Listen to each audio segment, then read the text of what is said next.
equally excited because I've got one of my favorite people on with me today, Miss Fadwa Youssef from the Gems of Life show. And if you tune in to LuvBay Afrobeat Music Talk Radio on Mondays, you see Miss Fadwa and I going back and forth with her incredible show. So I'm so happy she's here this evening. Miss Fadwa, how are you doing?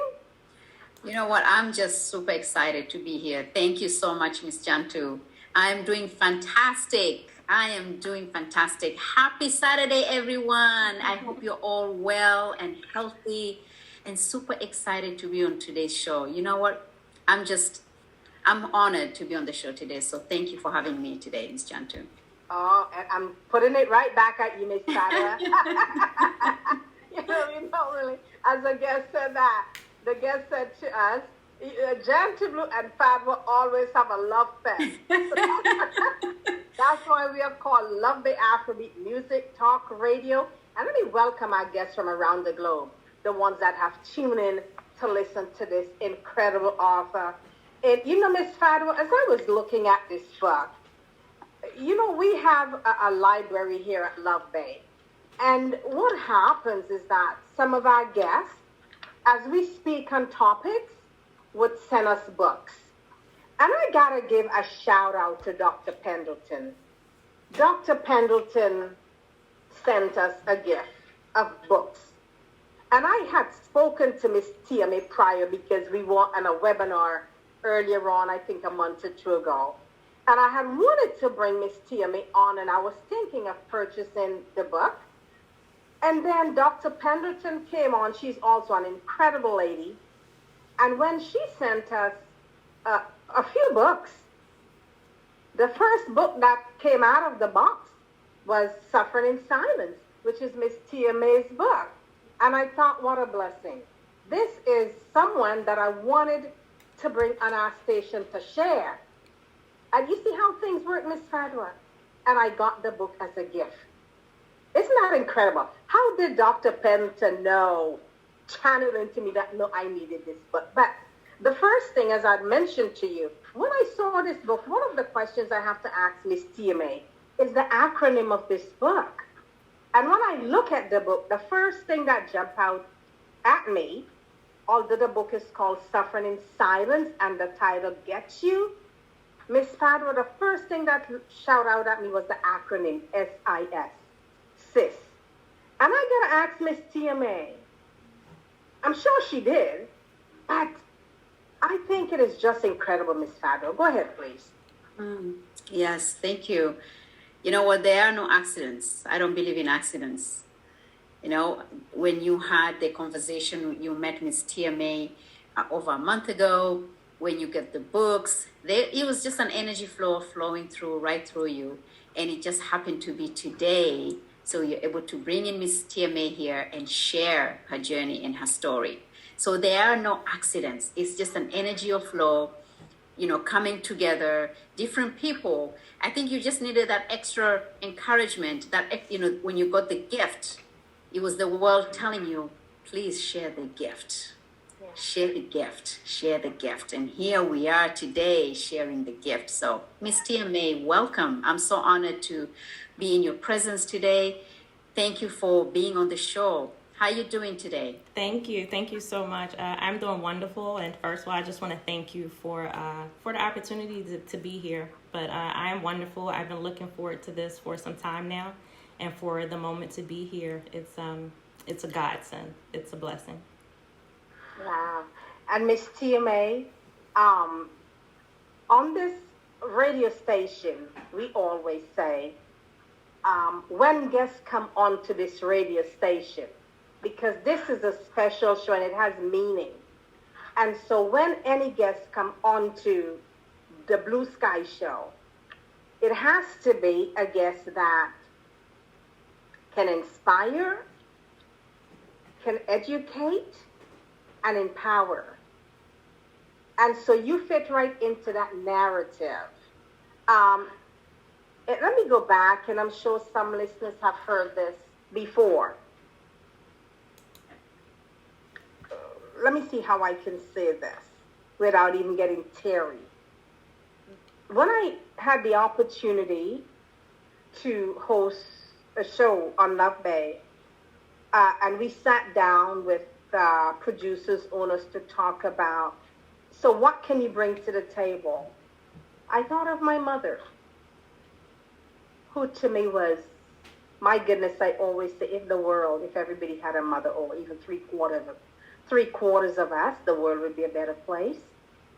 And right away, I thought of her, and her last name was Blue, and that is why this show is called the Blugh-Skyy Show. So this show has a lot of meaning to it.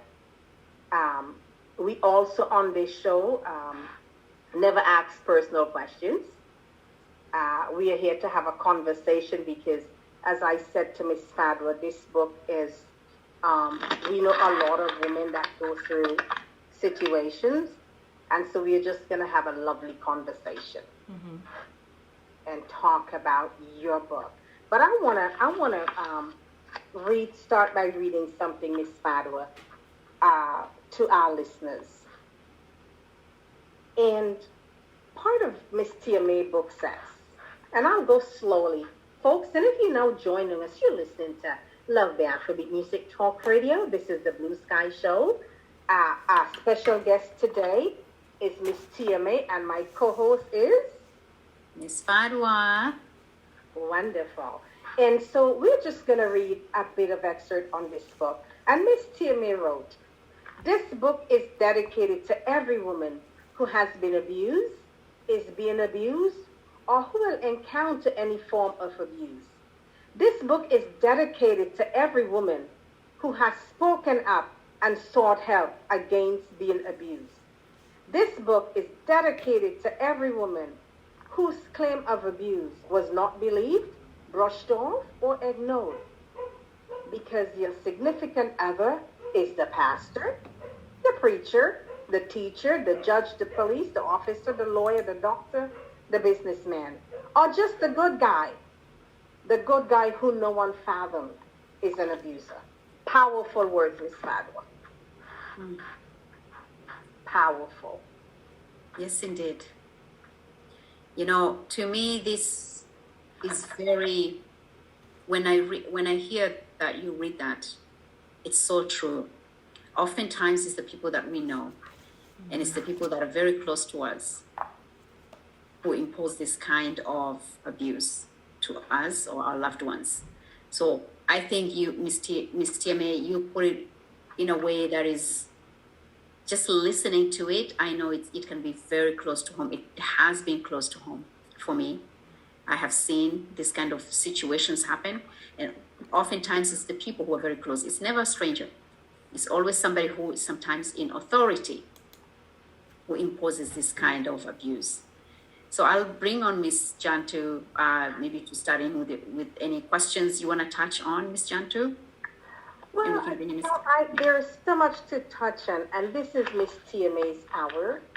And the only question that we do ask personal on this radio show, Miss Tia May, who is a brilliant author, listeners would always say, "Who is Miss Tia May?" I know Miss Tia May is a brilliant author, but if you can just tell our listeners just a little bit about this beautiful lady that we are looking at. Go ahead, please, Miss Tia May. Oh, thank you. As you greet our listeners. Well, I'm a minister. I've been a minister for almost 20 years. I'm an advocate for victims and survivors of domestic violence. I'm a philanthropist. I am the author of Suffering in Silence, which is my personal story of surviving domestic violence. My book is available on Amazon. The purpose of my book is to empower victims and survivors. It is to give to those a voice. There is a purpose in my pain, and my purpose was to reach back when I got out of it, to bring others through and to let them know that their lives are not over. It's really not. And so who I am is a child of God doing what he instructed me to do, because I thought my life was over. I thought I was done. But I came through and I got to the other side. But when I got to the other side, there was a reason that I did. And as I said, it was for me to go back and to help others, to bring others through. And so even the title of my book, Suffering in Silence, I didn't realize the acronym of it until after I developed the title. And when I look back at it, to me, it says sisters, because sisters are suffering in silence. And that is who, I reach out to as much as I can. But that is me. That is who I am. And I'm just trying to serve out my purpose as best I can. Thank you so much, Miss Tia. And Sadwa? Wow. I just want to take this moment to honor you, to honor the woman that you have become. What a true role model and true example that what's possible for us, to all the women, the sisters, as you said. Thank you. And as you said, suffering in silence, most of us do suffer in silence. And we have not been taught how to speak up, or we don't feel safe enough to actually go in and speak to someone. Hence, we suffer in silence. So I truly love that you took that, because it can go so many levels, deep in so many levels. I can speak for myself, right? Knowing that it's so easy to be silent than to speak, because one, like you mentioned, either you've been ignored too many times, you're not believed. Oftentimes, just like you said here, I talk about this on the show, purpose. There's, pain in your purpose. So it's you're a good example to show people that what is possible. Not only that there is purpose in your pain, and not only did you not fall into the victimhood and say, you know what, enough of this, I'm just gonna just dwell in this hole and sink there and just sit there in the darkness and not do anything about it, or I'm gonna actually do something about it and believe that I can get better and be better and actually go out there and inspire others through my story. So I just want to say thank you for showing up as who you are, for showing up in your most authentic self and being vulnerable, because sometimes that's what we need, to hear other people's stories. And for that to happen, we want to see the vulnerability so that we can connect with you. Yeah. So I know there are people who are listening here globally, those who are suffering in silence today, and you're giving them the message of hope. My question to you is, what inspired you to, because it's one thing getting over on the other side and knowing that, I made it. I can live, I have a life, I'm breathing, I'm alive. What inspired you to actually now take that to the next level, to actually write your book? Well, I have to be honest. I'm doing exactly what God told me to do, because my intent was to survive. My intent was to get through this and live my life and do what I needed to do for myself. I wanted to get through it and put it behind me. When I got through it, God said, now this is the reason that you went through it. Now go back and help those behind you. So it was never my intent to write a book. It was never my intent to speak of this publicly. I'm truly doing what God instructed me to do. As a minister, I've always ministered to women. I've always spoke on issues that dealt with women. I was a spokesperson for, breast cancer awareness, women's health. I always spoke against domestic violence.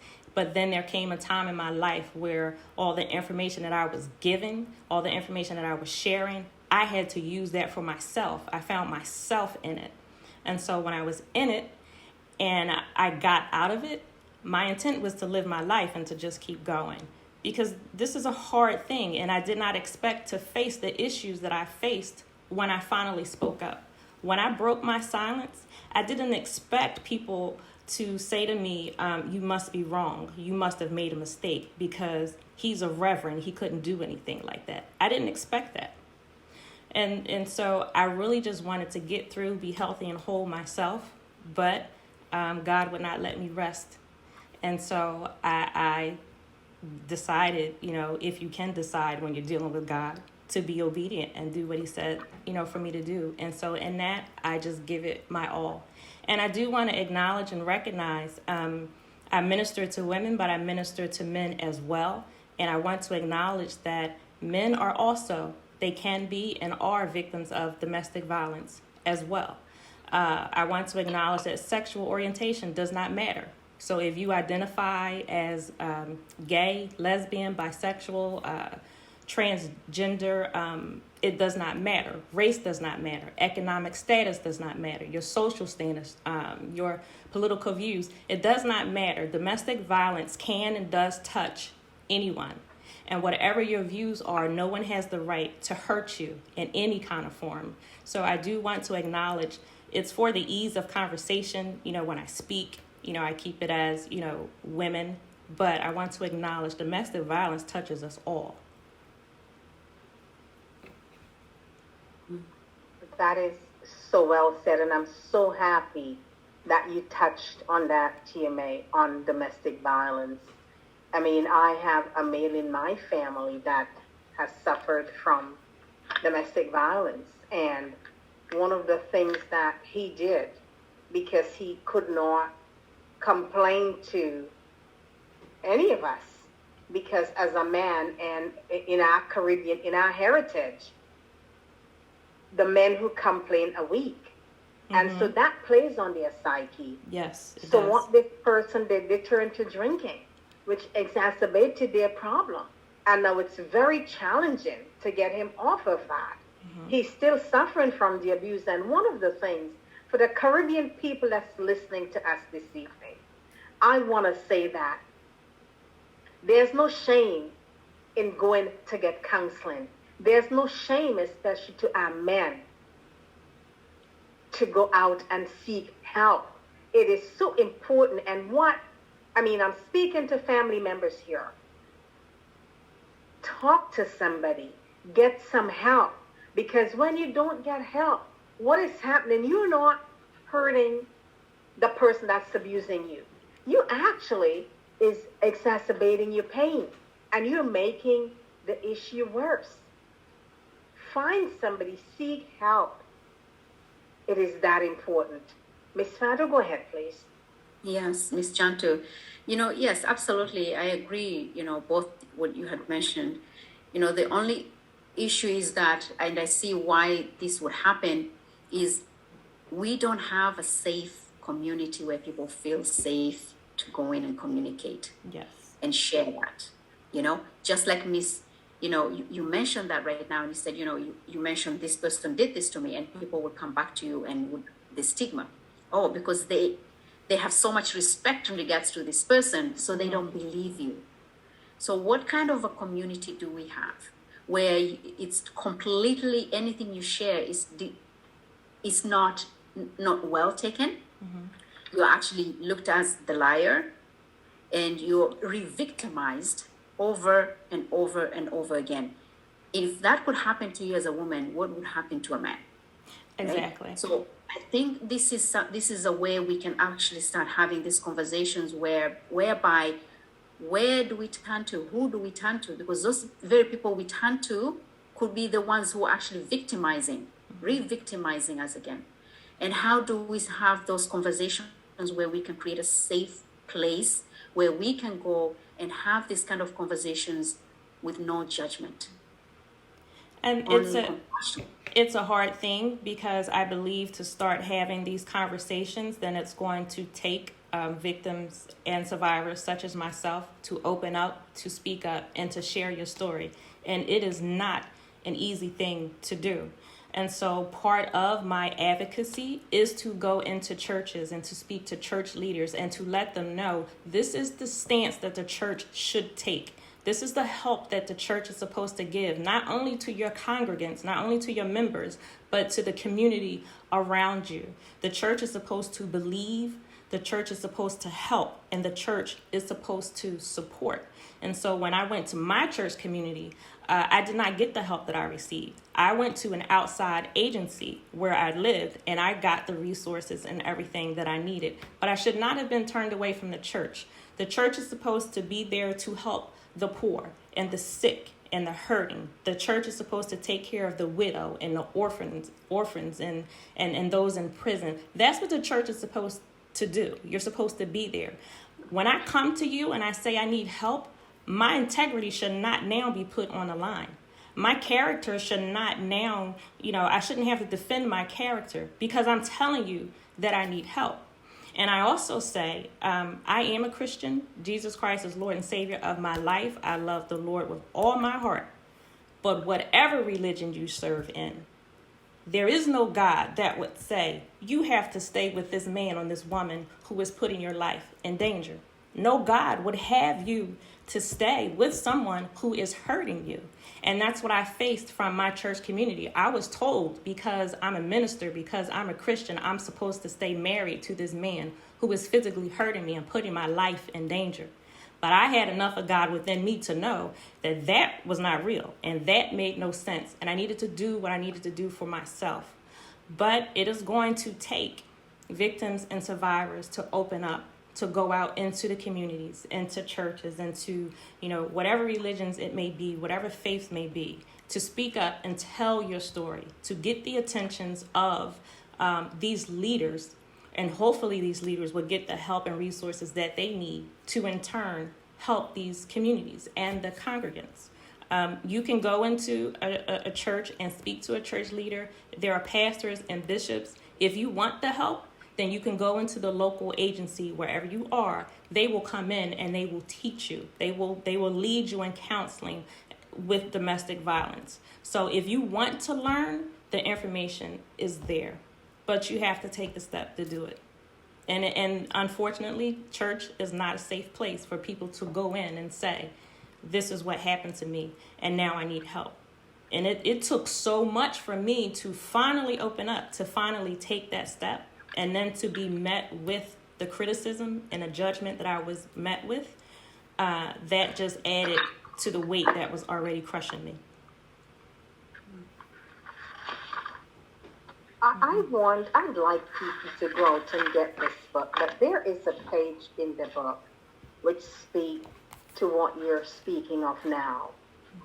You were at church, and I'm not sure who this person is, but it is in the book, and I want people to go out and get this book.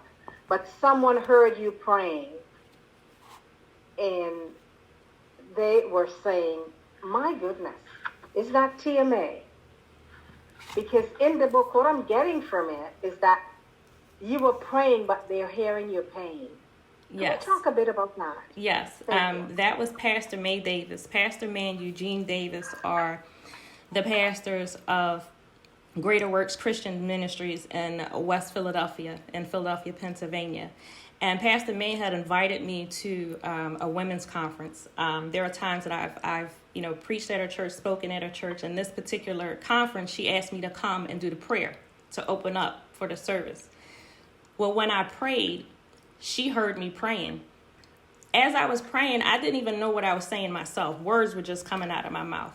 But she heard the things that came out of my mouth, and she knew that that wasn't me. She knew that that was not how I prayed, because, I pray in strength. I pray in the power of God. I pray as he leads me. And that was not a prayer that was coming from heaven. That was a prayer that was filled with my pain. And she heard that. And she was one of the only people who heard my pain. Carla, go ahead, please.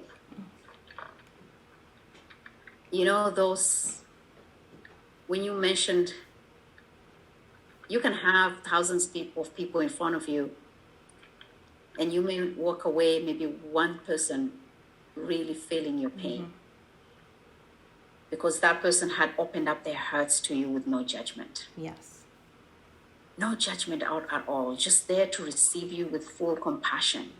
And when we open our hearts to those who are in pain, we feel their pain. So she was there suffering with you, taking in all that, she was able to recognize that pain in you. And what a great way to connect with someone on a very emotional level. Mm-hmm. I just want to say that to all our listeners listening here today, I want you to know that you're not alone. You're never alone. Oftentimes, especially women, and I know there are men, even worse for the men, we feel like it's only happening to me. Mm-hmm. And oftentimes we think it's going to get better. for me, I know, I have gone through it. It wasn't domestic violence, but it was some form of abuse. And I felt like, it's going to get better. And that's what we think. It's going to get better. Tomorrow will be better. Oh, he's going to change. This person's going to change. Things will get better. I'm going to be good. I'm going to do all the things that will make them happy. But to recognize the things that maybe you can share with us today, Ms. TMA, maybe some of the things that you can help somebody listening to this show today who feels, they have no hope. They don't know what to do. They're in this darkness. What are some of the things that you can help them with so they can walk away feeling today, oh, there's hope? Well, the first thing I can say to you is that you're under the sound of my voice. And so that means this is your point. This is your opportunity for you to step out and do what you need to do for yourself. This is your opportunity to step out and step into your healing and your deliverance. Because I did not go through all that I went through for nothing. So I am here to tell you, your life is not over. And there are steps that you can take to do what you need to do for yourself. The first would be to reach out to whatever resources are around you. If you cannot get the help that you need from your church community, whatever that is, then you reach out to the agencies near you. And so your radio station is based in Canada. So the Canadian Women's Foundation would be where someone in Canada would reach out to for help. And that website is CanadianWomen.org. The phone number is 866-293-4483. I'm in the United States, and so the National Domestic Violence Hotline, that phone number is 800-799-7233, and that website is www.thehotline.org. The first step that you take is to realize that you need to do something in your situation, and you just take one step at a time. If you need to get up and just go, you do that. If you need to bide your time and put a plan together, you do that. If you need to start with counseling for yourself, you do that. But you need to break your silence. You need to break your silence and move forward. And there are several people that I talk to or that come to me, and they really don't understand or know if they're in a domestic violence situation, because most people think it's physical. But domestic violence it's spiritual abuse. It's emotional abuse. It's verbal abuse. It's financial abuse. And it is physical abuse. And also, whatever area of abuse you may be in, your partner may be spewing towards you, it all leads to physical abuse. If it is not stopped and checked and dealt with, it all leads to physical abuse. So even if you're toying around in your mind right now, is this really my situation? There's a reason that you have that check in your spirit. There's a reason that you have that thought. And you need to do what you need to do to take care of yourself, because it is not okay. If you walk away from what you thought was a conversation or an argument and you feel like nothing because that person did everything in his or her power to crush you and belittle you, that's not just an argument. That's not just a heated debate or a conversation that was just deep. No, there was something else behind that. If you left what should have been a conversation and you feel like less of a person now. And so you may not have a bruise on your body, but it may be emotional, and you don't deserve that, whatever it is. I've had conversations with women and men, and I've had to say, sweetheart, he cleared his throat and spit in your face. It does not get better than that. It doesn't. There are women who've come to me and don't understand what they need to do about their situation because their husband won't pay the bills anymore. Okay, that's financial abuse. If you go to work on Monday morning, Monday evening you come home and you don't have a house, that's financial abuse. Women come to me and say, well, I just found all of our bills stuffed in a closet in a bag. That's financial abuse. That's also emotional abuse. You can't hide from the red flags that come in front of you. You can't make excuses for it. You need to not walk in denial. You need to open your eyes and you need to call it what it is and you need to deal with it. Because if you keep pushing it away, it's going to continue to get worse. You can't wish somebody to get better. And you can't chalk it up and say, well, he was just angry. She was just angry. Domestic violence is not about anger, because you can be angry and nothing is wrong with being angry, but you display that anger in a healthy manner. You being angry doesn't give you permission to put my head in a wall. That's not anger. That's violence.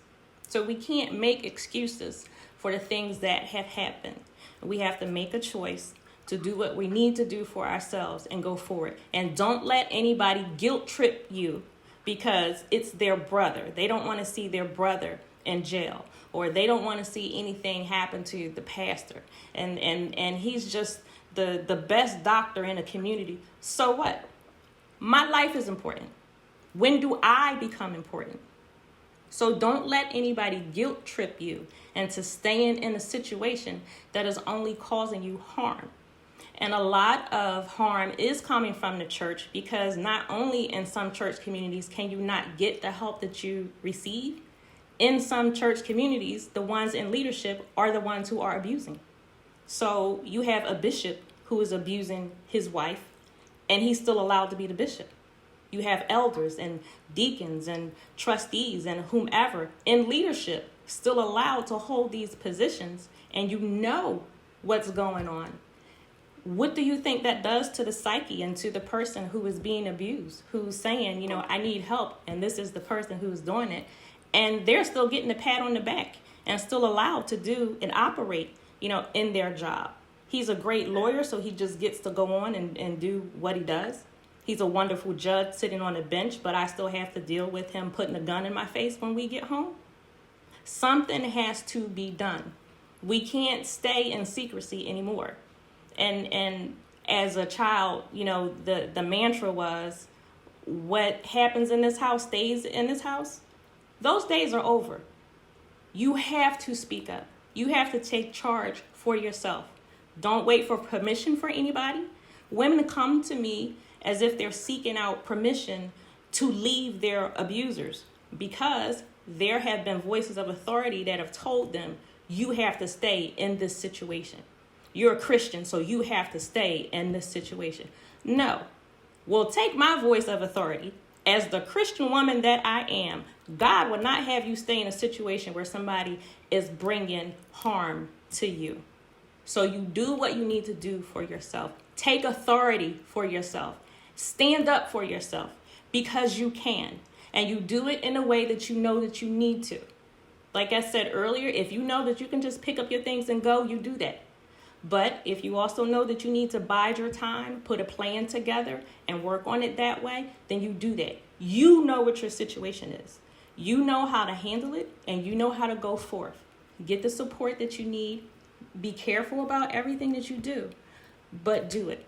And so I really want to encourage everyone under the sound of my voice. If this is your situation, your life is not over. It is not. This is not the end for you, but you just keep going and keep moving. And I'm telling you, it does get better. You just got to keep moving through it, and you will be okay. And I can say that with a clean and a clear heart, you will be okay. But you can't wait for anybody else. You have to do it. Miss TMA, what can I say? What can I say? Thank you so much. And I want to touch on one thing you said.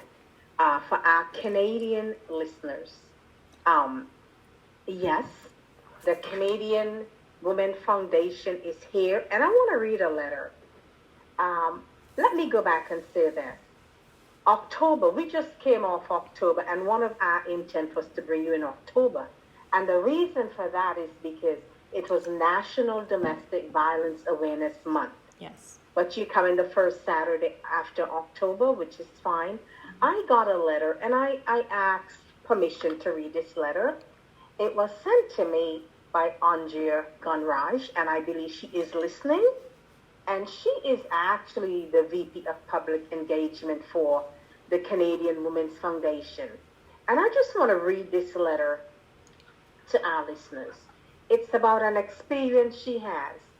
And she said, Dear Janice, I'd like to share a life-changing story with you today on the launch of, this was on National Domestic Violence Month, which was last month. Please note, she said, there's some difficult content below. She went on to say, and I'll go slowly. She said, when I was young, I was part of a teen healthy relationship program funded by the Canadian Women Foundation. It was where I got my first start in gender justice work. I never forgot the day my colleague and I facilitated a workshop about intimate partner violence with a group of high school boys, and they laughed. The boys were considered the bad kids in the school. The teacher asked us to come in and talk to them because as young people ourselves, they thought that we can connect with them. My colleague put on a video. In the first minute, it showed serious news headlines and shocking images about violence against women. I heard one boy snicker. I heard the other whisper. And then they were all laughing together. Honestly, I was shocked at their reaction. My heart thumped in my chest. There was nothing funny about what was on the screen. But my amazing colleague jumped into action. She turned off the video. What are you all laughing at? Why are you all laughing at this?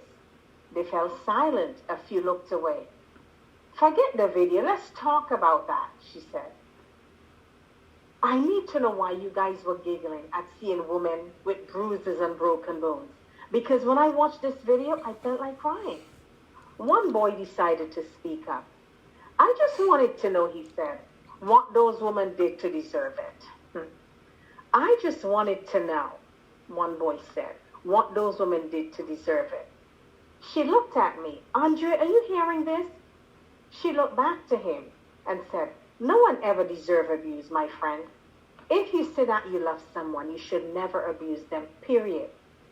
But maybe they were doing things to make their boyfriend mad, another voice said. I finally managed to gather myself and said, it doesn't matter what they were doing. She said, I feel the quiver in my voice. No one deserves to be treated like that. That is just the gist of the letter. It's a pretty long letter, but just to get the gist of it. And she went on to say she was teary-eyed thinking about this situation. There's much more to read, but because this is about Miss Tia May and her book. But I just wanted to thank Miss Andrea Gunraj from the Toronto Canadian Women Foundation for sharing this story. Miss Fado, I'll share this letter with you. I mean, this is a letter to be shared when boys are snickering and asking, what did she do to deserve this? Did she make her boyfriend mad? Miss Fado, I'll let you comment, please. Yeah. Wow, that's just so powerful. It just makes me think about, I don't blame those kids. I don't blame those boys reacting the way they reacted. I think it shows, as a parent, I have 2 children, and I think it goes back to, as parents, what kind of role modeling are we doing at home? What kind of education are we teaching our young boys and girls? Teaching our young boys and girls. When I left my relationship, it was not because I couldn't be able to support myself. It was because I didn't want my children growing up in that kind of environment.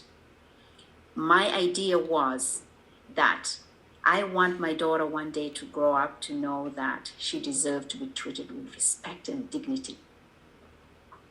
I wanted my son to grow up knowing that he can respect women of all shapes and forms. So for me, that's the reason I left. I remember, I can just relate with you, Ms. Tia, right now. People coming to me in my community, and I come from a very cultured community, faith-based community, where divorce is shunned upon. People telling me, look at me. I had this woman particularly showing me her broken tooth, and she says, look, he broke my tooth and I stayed. What did he do to you? Did he hit you? we have the assumption that a man has to put his hand on you to Right. look at it as abuse. Mm-hmm. Right? Abuse comes in so many different forms. And like you mentioned, the worst is even mental. Yes. Like you don't even know it's happening. You know, you don't even know. The bruises you can see, you can prove. The mental, how do you prove to someone you're going through mental and emotional abuse? Exactly. You know? And the worst is the women coming to you. Forget about even outsiders and community members. The women coming to you and telling you, you have no idea. I got worse than you. You have nothing to complain about. He doesn't hit you. You okay? Look, I got a missing tooth here. Right? So I think there's something wrong in our own communities, in our own homes, where if our own children, our own boys, our own young men would be laughing instead of being empathetic, then it shows that there's something big missing in our homes. And it shows that what is happening in our own homes. For those young men to see that, for them to see that, no young man would respond the way they would respond if there's something else not happening in the house. If there's a form of abuse, that's normal. It's become normal. It's normal to them. Because why would a young man say, what did she do to deserve that? Right. Chances are he's seen it happening. He's seen it. He's seen it in his own home, or maybe close to the family members, or somebody close to him. He's seen somebody done to and say, yep, this is what she did because she deserved it. Exactly. So I truly believe we need to come back and have these kind of conversations. I love the idea that you're sharing this information, and it's a great way to bring that conversation up to the forefront and rip it open. No shame, no stigma about it.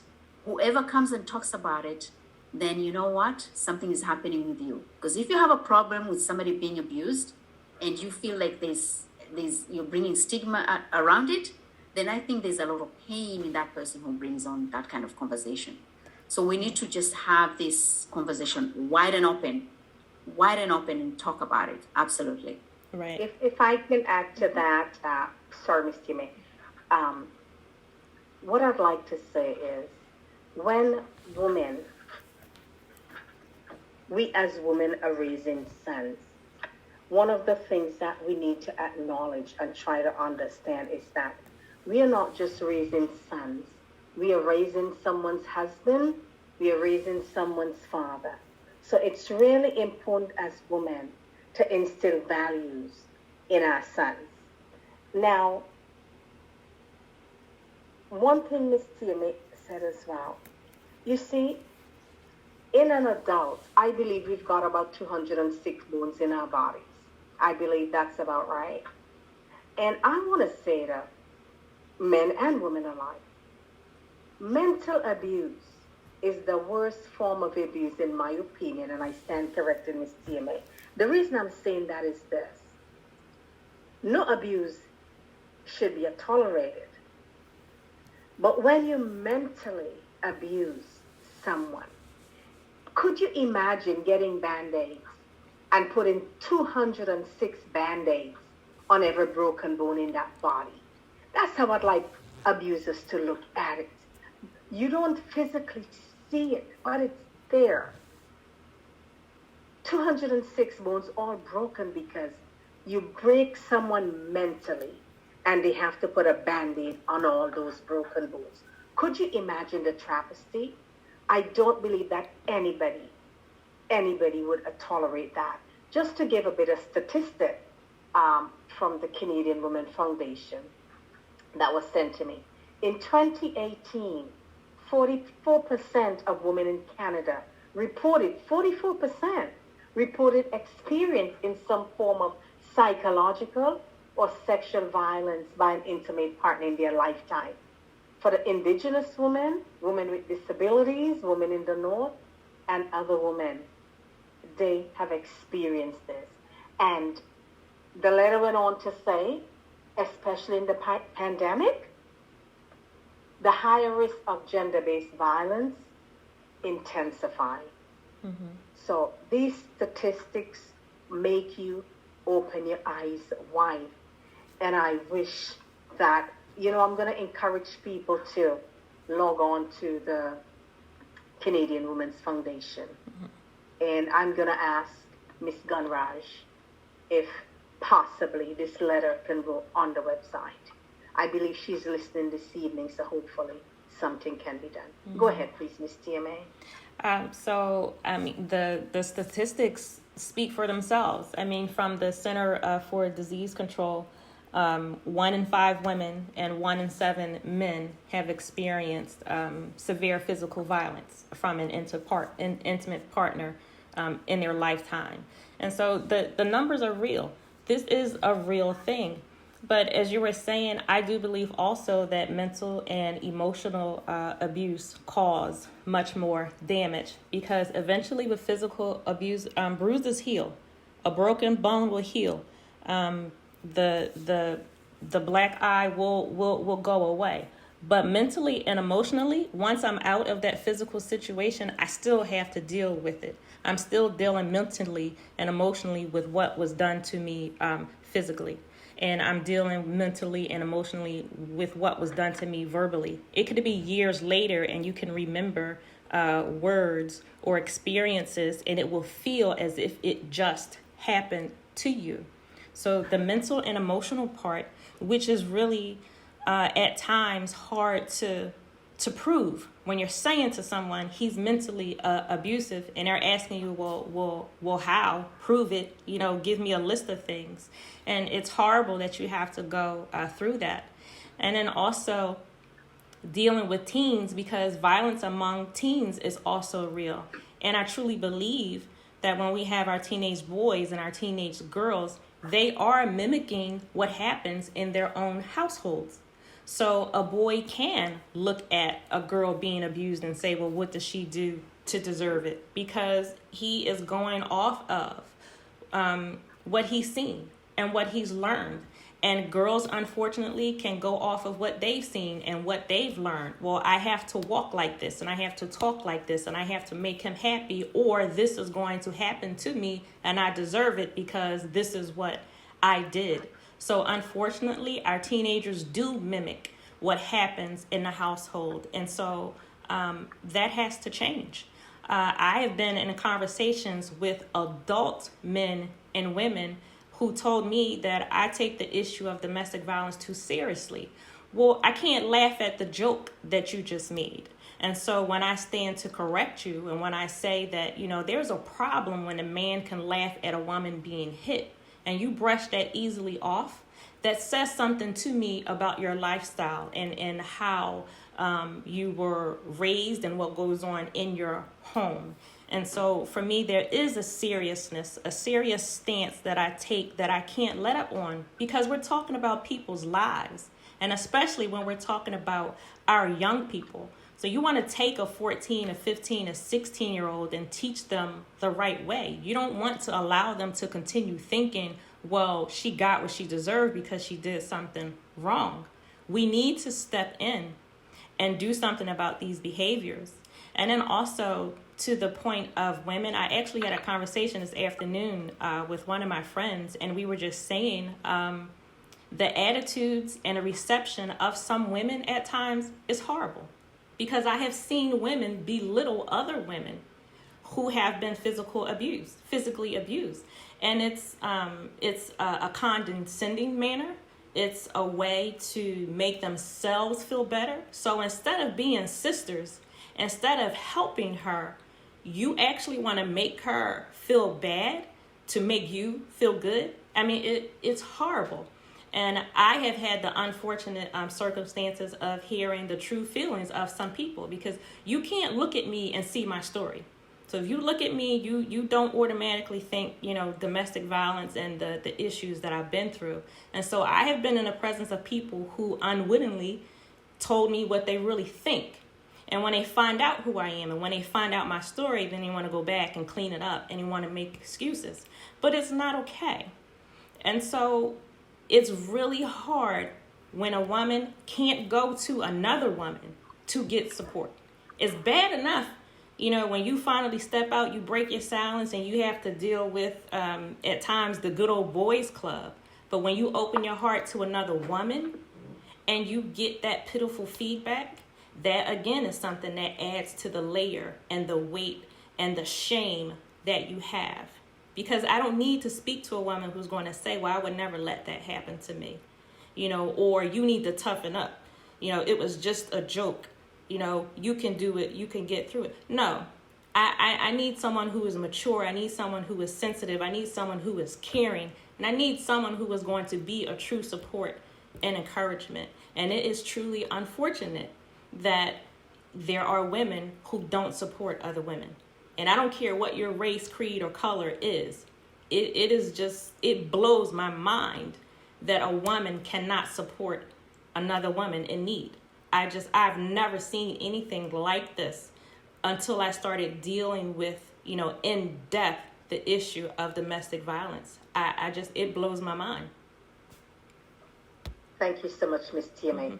Folks, you're listening to LuvBay Afrobeat Music Talk Radio. This is the Blugh-Skyy Show. We are coming to you live from Toronto. We're at 7 degrees right now in Toronto, and the time is 7:52 p.m. Miss Fado, go ahead, please. Yes, I just want to touch on what Miss TMA just talked about, right? I think women, we can be powerful when we come together. Yes. When we just remove the judgment, right? But oftentimes, because we are carrying our own burden, we are in our own pain, it's easy to look at somebody else's pain and shut it away and make it temporarily. It'll make us feel better, and that's just, it's being reflected. And I always talk about this on the show. We mirror each other. We reflect upon each other. And anytime you find yourself with another woman who feels like you've stepped into a zone where they don't want to go, they will shut you down. Because you're reminding them of something that they could not possibly be. Yeah. Okay? You're reminding them that there is a choice. That there is a choice, and they never chose it. They never chose to pick the choice. They never picked on the decision. They never stood up to their decision. So you are reminding them what is possible. So what they're doing is they're just shutting themselves down. They're not shutting you down. So to Miss Tia and every woman out there, or every man out there, if you're meeting somebody, meeting people with resistance and a lot of resistance, just remember they're not resisting you. They're resisting themselves. Because you're showing them what is possible, and they're rejecting it. They're rejecting it. So let's not take that personal. How about we take that back? Let's take that back. Let's take that power back. Let's take that power to ourselves and say, you know what? I'm going to be me, and I'm going to walk out there. Whether somebody accepts it or not, it's not my problem, because I'm on this path, and it's my journey. Whether somebody chooses to walk along beside me, it's on them. But this is my path, and I'm going to tread on it, and I'm going to take it, and I'm going to take my power back, no matter what anybody else says. And if whatever they say they got a problem, then it's not my problem, and it's not my burden to carry. Exactly. I got enough of my own. Right. So I just want to say that, okay? So Miss Tia, a reminder to you, my beautiful, soulful sister. Anytime you're meeting any sisters or men or whoever is resisting to your message, just look at them and say, oh, thank you, Lord. I'm on the right track. Miss Tia, this is what you get. Fadwa has a show here, and I got to tell our listeners. Fadwa's show is every Monday right here in LuvBay. It's at 7 p.m. And this is what she talks about. She encourages. She inspires. It's a great show. So, Miss Tia, if you're free this Monday, just tune in to hear more of Miss Fadwa. Go ahead, please, Miss Tia, man. Oh. See, we got a beautiful smile out of Miss Tia. She's smiling. There we go. We've done our job today. This is great, but this is just absolutely wonderful. Just to have the conversation. There are not many individuals willing to have the conversation, to open up the communication. You need communication. You can no longer push domestic violence to the back. You can't. It's here. It's in our communities. It's in our churches. It crosses every religion. It's here, and it needs to be dealt with. We can no longer tell victims, to go home and be quiet and pray and it will get better. It doesn't work like that, because I was in church and I was still preaching. I was still teaching as I was going through this. I was reaching out for help, and I was told, just keep working in ministry. Just keep praying and you'll be okay. Well, it's not okay.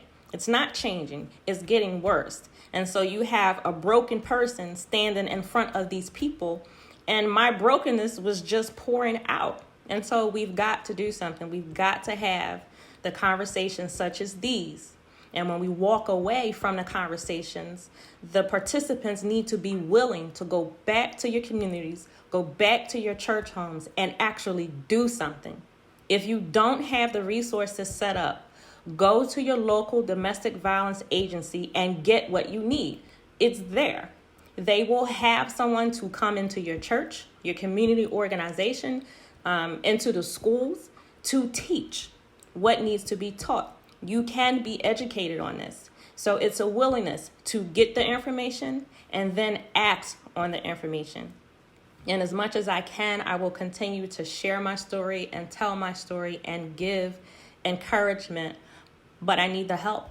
I need the help of leadership. I need the help of the community to go out, keep having the conversations, and then help me to do the work. Because this issue is not going away, and you can't keep hiding it.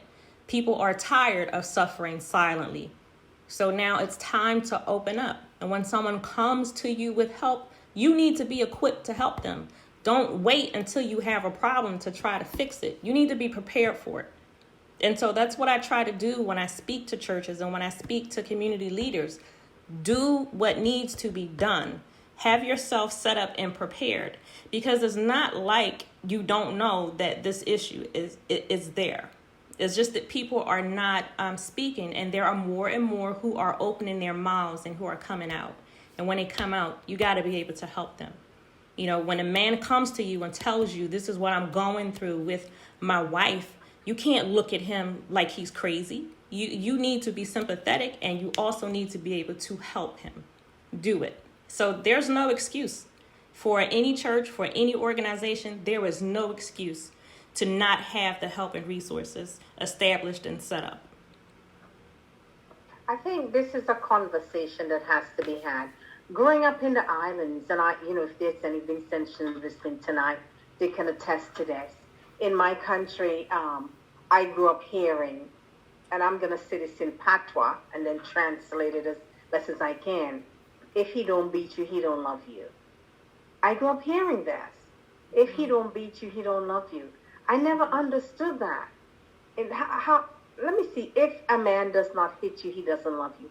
I never understood that type of mentality, because I know in my house growing up, if my parents have a disagreement, the only reason I would know is that my mother would go silent. I never saw anything like this, but we had a neighbor. And this neighbor every Saturday wouldn't miss. They would have a fight every Saturday. And with this neighbor, they'll smash dishes. They'll hurt each other. Throw pelt. We don't say throw, we say pelt a stone. And I never understood this as an 8-9-year-old child. To me, it did not make sense, because here are two people that's a couple together, and the dishes you break, you have to buy them back. Mm-hmm. I never understood. It confuses me. Why do they do this? And they have to go back and buy those dishes. It made absolutely no sense. But I can tell you factually, the older son, he's now in his early 30s, late 20s. This boy is doing the same exact thing his parents did. He fight with his girlfriend constantly, to the fact where now the world is more enlightened. So when you abuse a woman in St. Vincent, depends, some men get arrested. But it goes back to the household, Miss Faradua. Mm-hmm. And a lot of this starts with us as women. If we are being abused, and our kids see that we are accepting this is a pattern here. This is a cycle we are starting. We have the ability to break this cycle. And listen, ladies, I know it's not easy because there are people that stay in relationship for economic reasons and other, could be cultural. But as you say, Miss TMA, it all falls under the category of abuse. And so everything I believe in this life starts with us. Starts with me, it starts with you as a person. You don't give it, do not take it. I know some listeners, Mr. Gentry, it is easier said than done. But when you think of yourself and think of your children, you've got to protect your children at all costs. And when you see something like this, start this is a pattern here. You've got to try and break that cycle. And as you say, Miss Fadwa and Miss Timmy, the preachers that say, oh, he's a good man, don't listen to them because maybe they're doing the same thing. They are doing the same thing, so therefore they're not willing to help. So you have to carve out a niche and try to reach out and find people. Find a sister, find a brother, find somebody that can help you to get out of it. Go ahead, please, Miss Fadwa. You know what? You got your life. No one lives your life. You have your own unique DNA, your fingerprint DNA. You're the only person on this earth. You have one life to live. You sleep in that bed. End of the day, no one comes. No community members comes and sleep in that bed with you to protect you from this person. So end of the day, you gotta do you. Be you, do the thing that you have to do.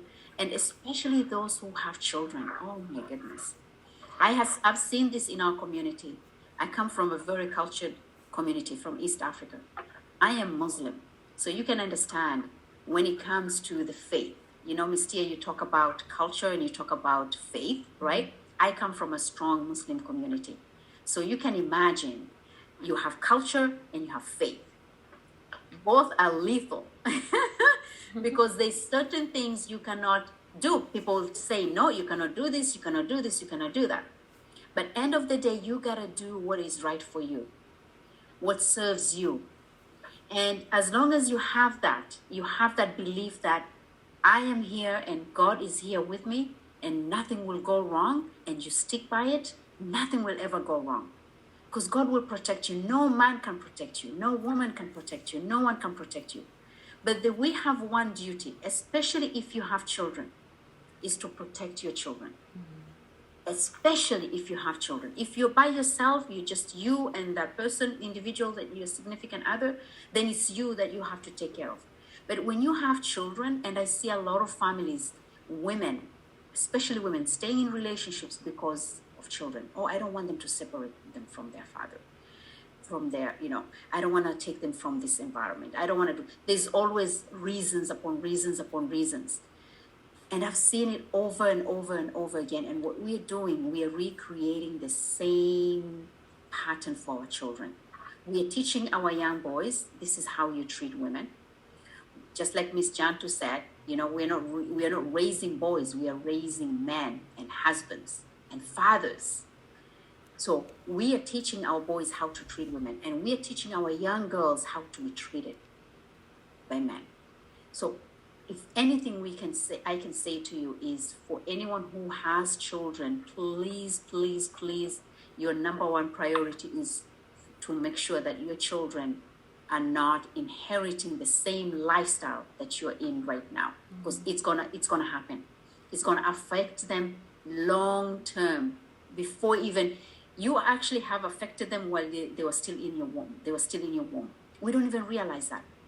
A woman who's going through emotional, physical, any kind of abuse, and she's pregnant, that child already has been affected by it. There's studies conducted, and they show that children are born with trauma before even they're born. And guess what? If you're lucky, we've seen women who have lost their children prematurely. Why? Because of this kind of stuff, trauma, right? So women, we need to really go back to ourselves. I think we have disconnected with ourselves. I think that's where number one thing. It happens, but I think also along the way, we've lost ourselves along the way. We've lost who we are. We've lost our essence. And in the process, things happen. And before we know it, it escalates and escalates, and it gets bigger and bigger and bigger. So I call on to all the men and women to go back to ourselves, reconnect to ourselves. We are so disconnected, so much so that we are disconnected not only the society, but within ourselves. So let's get back to ourselves and begin the healing, and go through those wounds, and supporting one another. Miss TMA, I am here. I'm here for you. I am right on your side, by your side. It's your life, it's your birth, but I'm right by your side. I'm your sister. I'm here to support you in your journey. You can count me on that. And to every man and woman out there struggling with this, I am your sister here, right beside you. And I'm praying for you, for your well-being. And I know you can do it, because God will not test you if he knew you'd not be able to handle it. You got it. You have it all in you, and you have the power and willingness to do so. Miss Tia? And so I want to say, first, that saying, if he doesn't beat you, he doesn't love you. As a child, I heard that myself. I didn't hear that in my home, but I heard that in my community. If he's not yelling at you, if he's not angry with you, if he's not following you and telling you what to do, then he doesn't love you. And so I don't know where that came from, but unfortunately, that is something, that is just there. And we do need to break that cycle. And I do believe it does go back to finding your self-worth. You have to find your value. You have to think about yourself. As I was going through my situation initially, as I realized, that there was a problem, my first thought was, he needs help. All we have to do is just get him help. He needs counseling and we'll be okay. So my first thoughts were, he needs to be healed.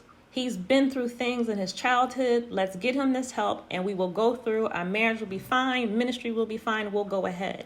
And that was my mindset for too long, because I was concerned about his healing and helping him. And I was sacrificing myself in a process. But I had to come to that point to stop sacrificing myself and to know and understand who I was. I had to get back to my self-worth and my value.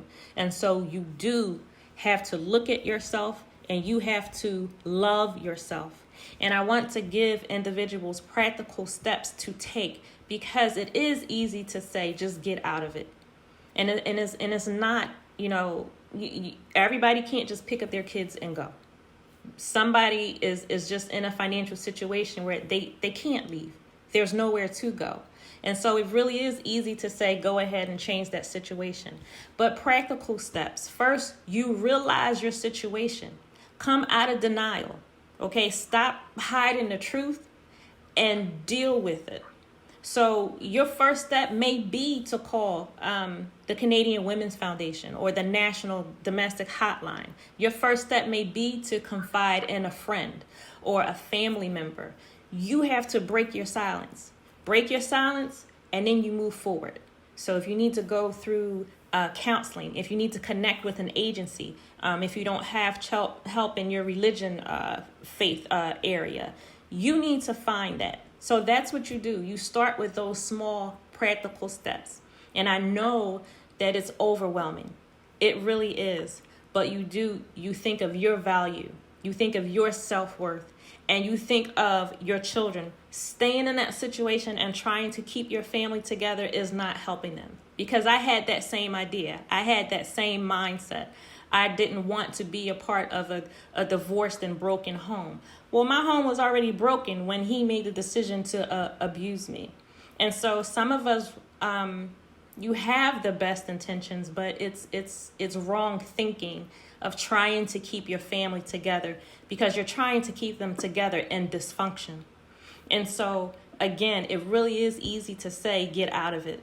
But you got to have the practical steps. So you start a little bit at a time. And part of that is also knowing your support, and your encouragement around you. And when children are small, we tell children, if somebody is hurting you, you tell somebody. And if that somebody doesn't believe you, you tell somebody else. You keep telling until somebody believes you. You know, that's what we tell children. And so that's what I tell victims of domestic violence. You keep telling somebody until somebody believes you. You don't stop. You keep reaching out. You if you can't get what you need from one organization, you go to another. You don't stop. But you break your silence and you keep moving forward, a step at a time. And you just got to keep going. And I know it's hard. I know it's difficult. I know it's scary. But you can't get to the other side if you don't move.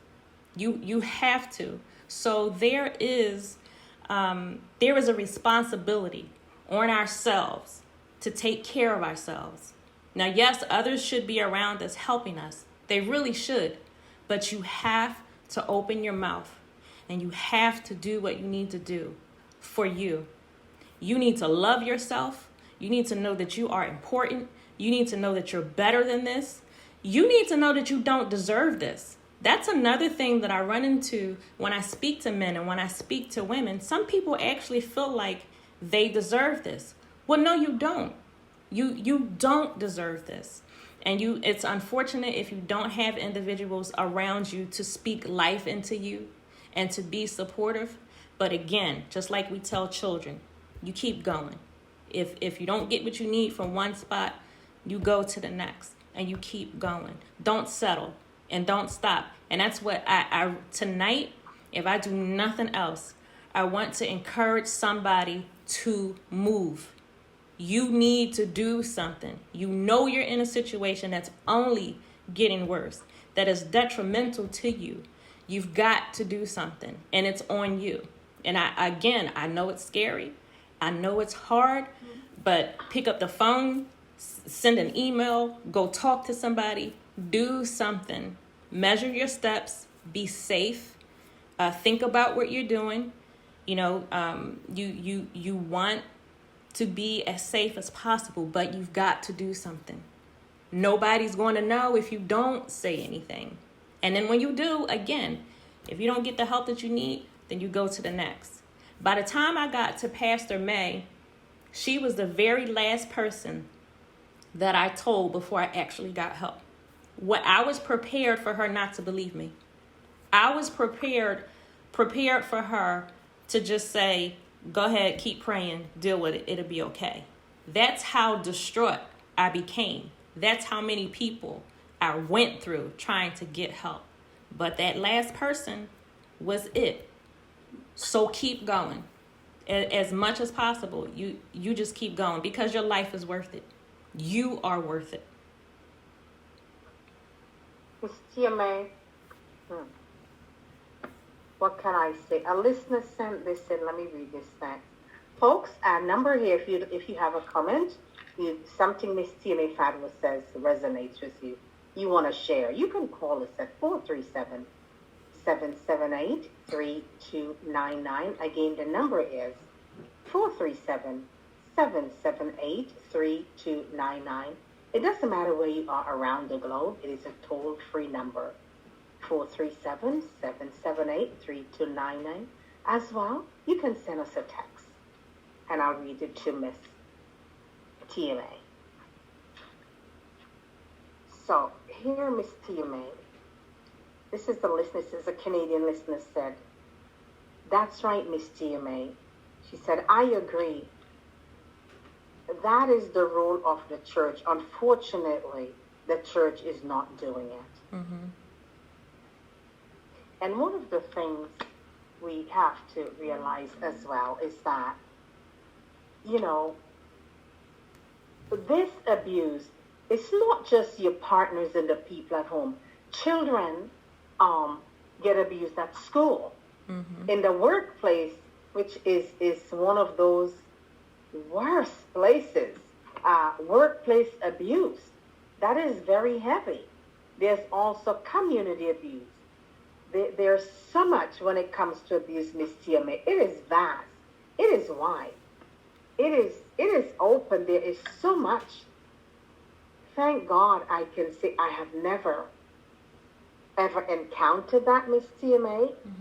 But I think for the personality I have, and the woman that I was raised to be, oh boy, I just cannot imagine. But I must say, thank God, I have never ever been in that situation. But my heart goes out to you and every man and every woman around the globe. And you've got so many listeners right now that is tuned in, and it's just soaking this up like a sponge.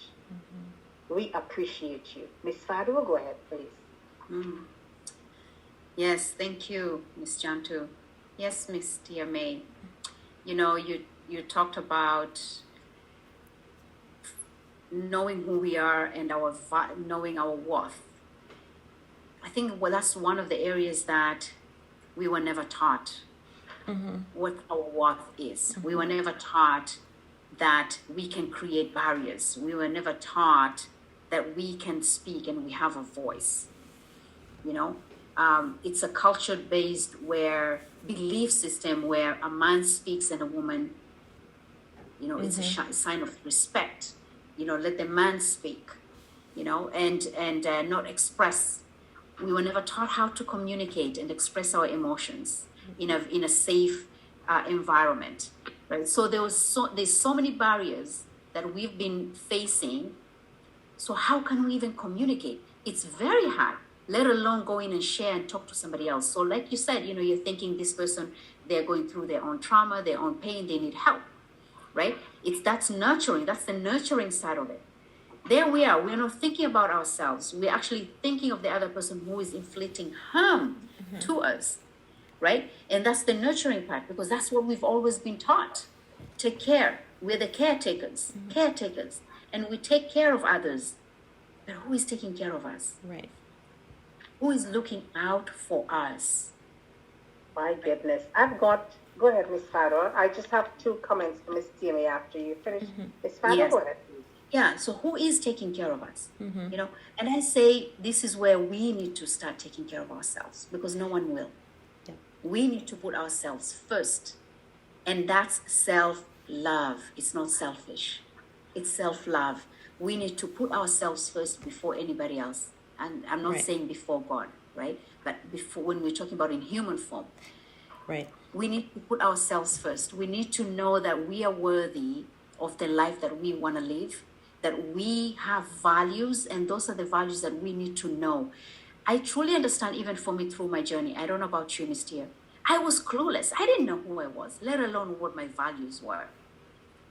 You know, so I just went on. I was just like, I just let somebody else, like, you know, like you have a shepherd leaning, you know, that's what I was, just following the shepherd. That's what it was. I was just following the direction.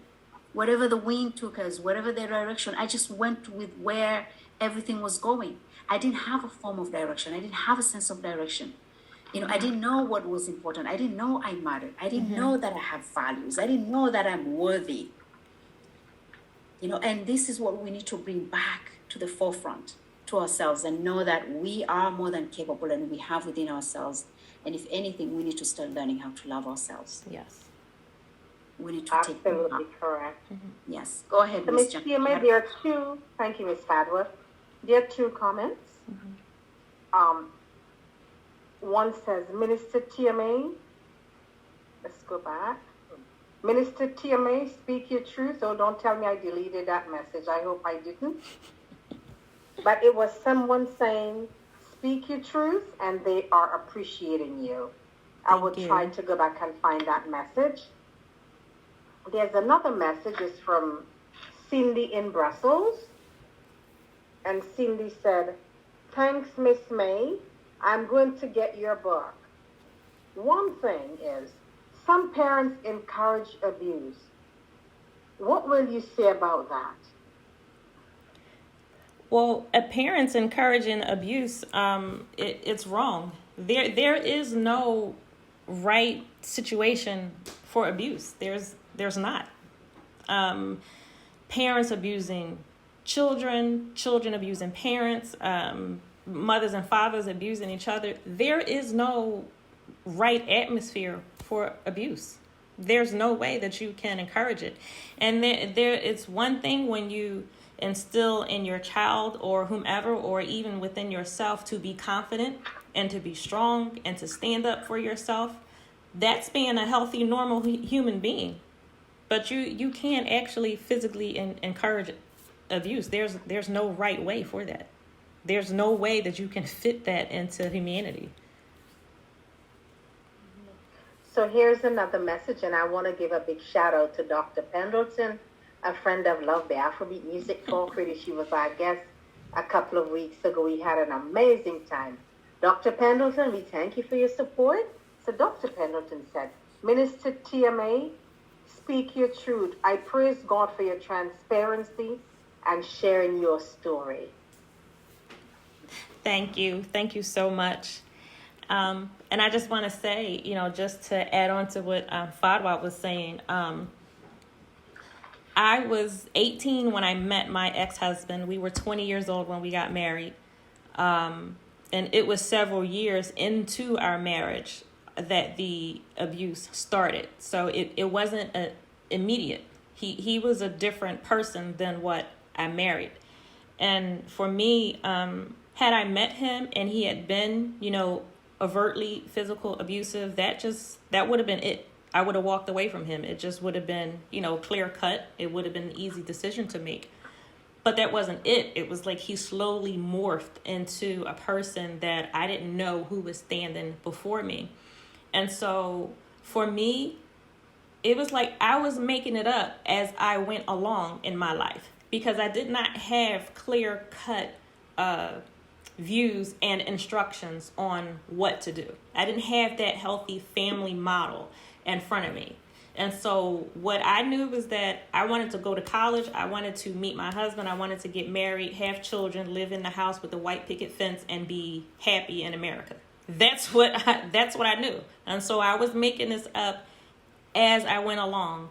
And then somewhere along the line, the pieces just didn't fit into that idea that I had. So I was a kid. I was a baby. When we met and got married, I was a baby. I did not have enough life to make informed decisions. I did not have that experience. It is completely different, being 45 today as opposed to being 18 years old then. And I was making a way for myself. I didn't have, examples set out before me. And so that is hard when you're trying to grow up yourself. You're trying to become yourself. And now you're blended in this relationship and you're trying to support, this person that you're with. And you as a person get lost. And so somewhere along the line, you do have to find yourself. You have to grow yourself. And you have to get yourself back. And a lot of times that's hard because you're trying to get yourself back, but you never knew who you were in the first place because you're wrapped up in this other person.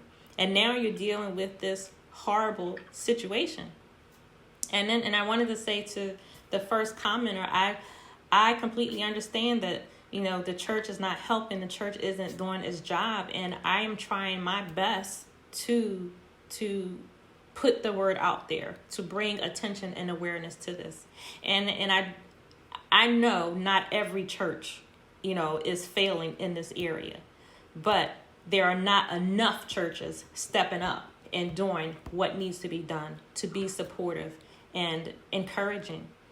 And one last thing I wanted to say, I not too long ago, I was invited to come to a community event, and I was asked to display my book and, to sell my book, and I put it out, and individuals came up and, I explained what the book was about and had personal conversations, and a person actually walked up to me. She looked at the book, I told her what it was about, and she said, "Oh, well, that's not my problem," and she turned around and walked away, and it was just very abrupt, and it left me thinking, well, if it's not your problem, whose problem is it?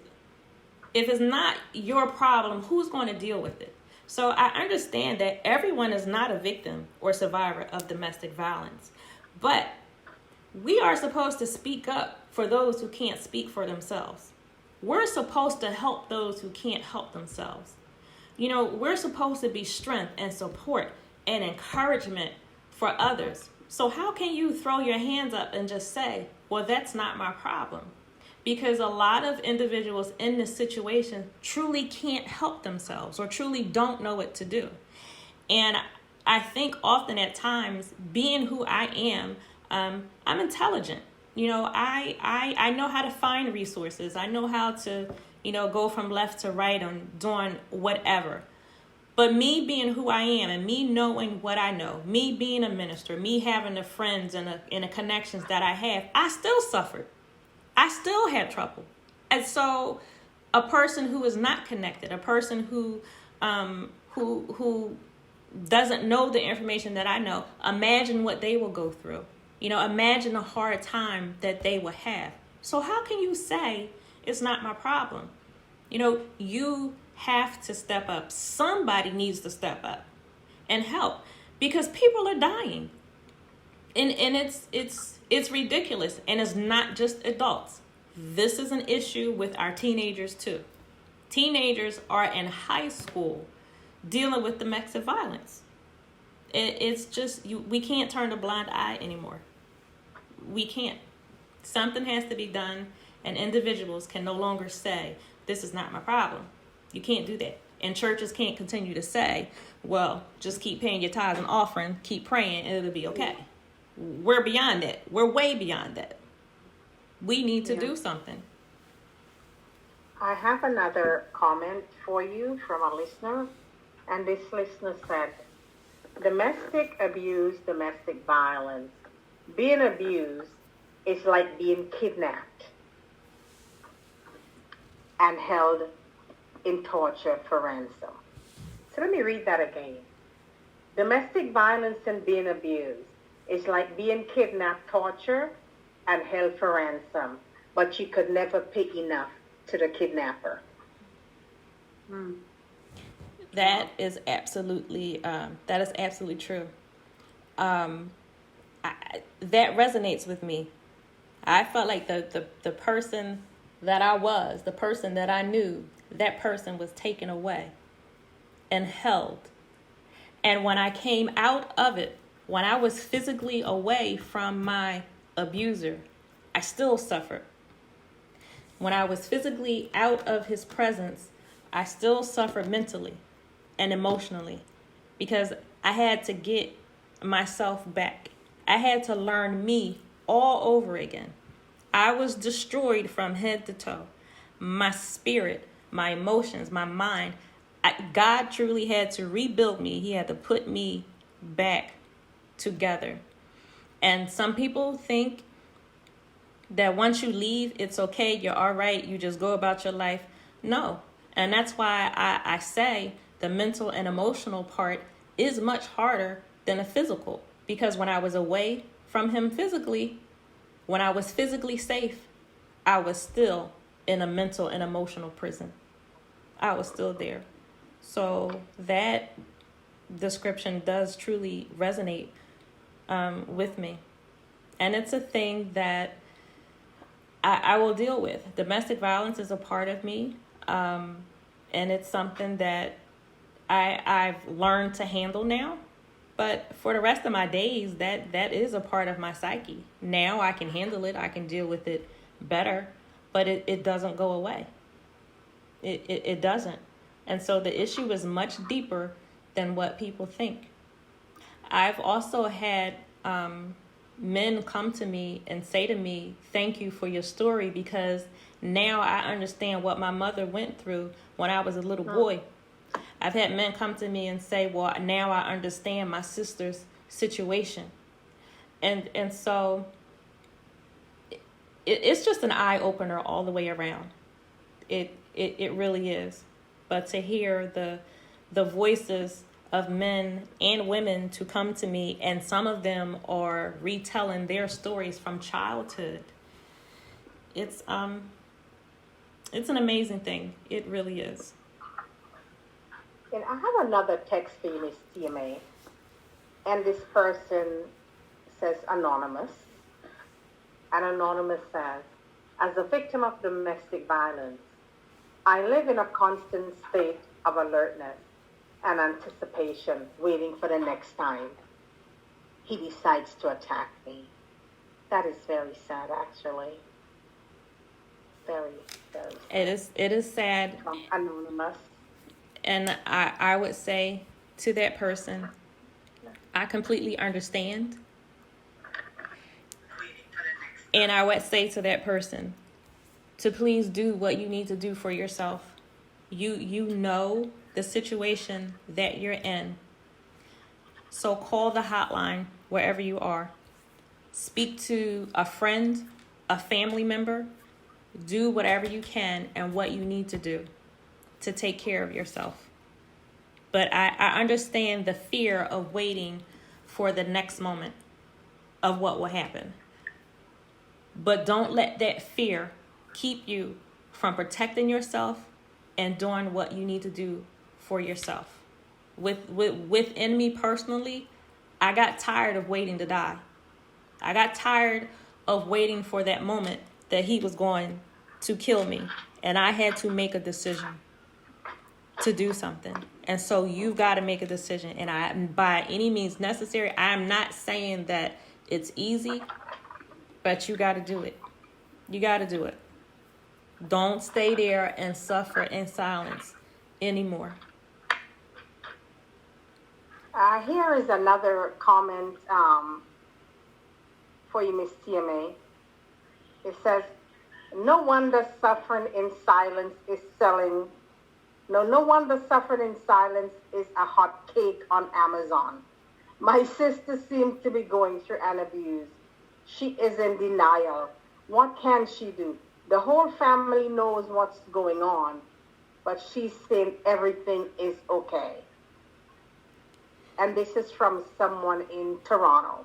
Okay, so what your sister can do, as long as she is in denial, she can't be forced to make a decision one way or another. So, and the family coming at her and trying to force her to do one thing or the other, that's just not going to work. That's going to backfire. So what you can do is just let your sister or your family member know that you are there to support her. Let her know that you're there to listen, that you love her, and that you want better for her, and you keep that person in prayer. But unfortunately, until the victim decides, I need help, there is a problem, I'm going to do something, you can't do anything. Because what you will do is drive yourself crazy trying to get somebody help that doesn't want it.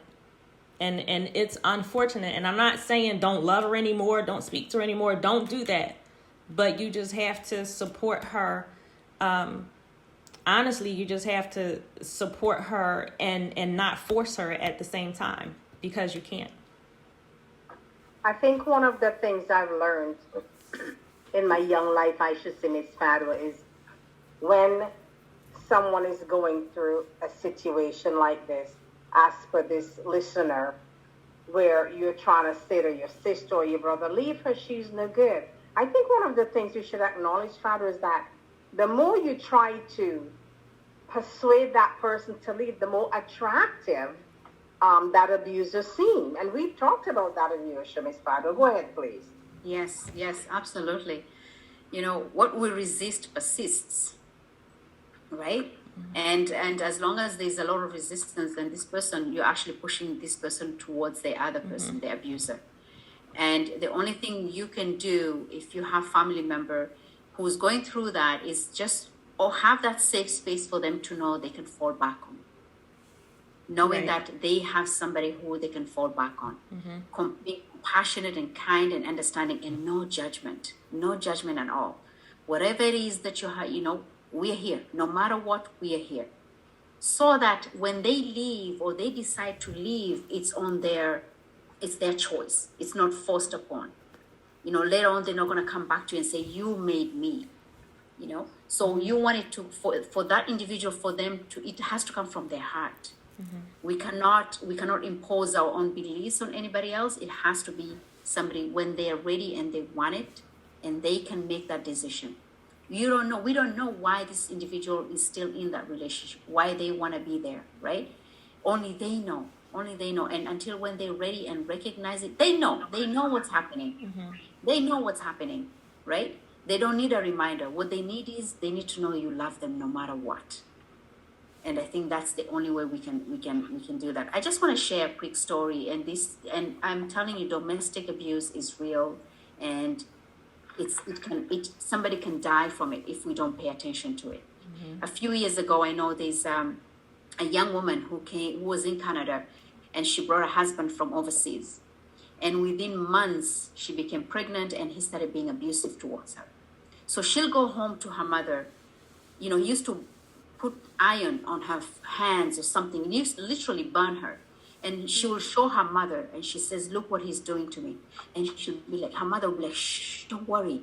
It's shame. Don't show these kind of things to people. Don't talk about this thing. You need to be good to him. You need to cook for him. You need to clean. You need to take care of him.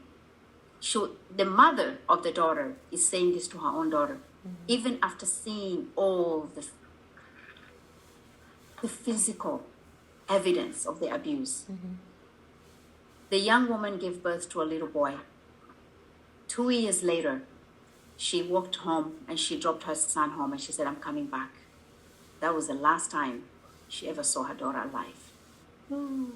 The mother went back home. She's wondering the whole day, what happened? Where's my daughter?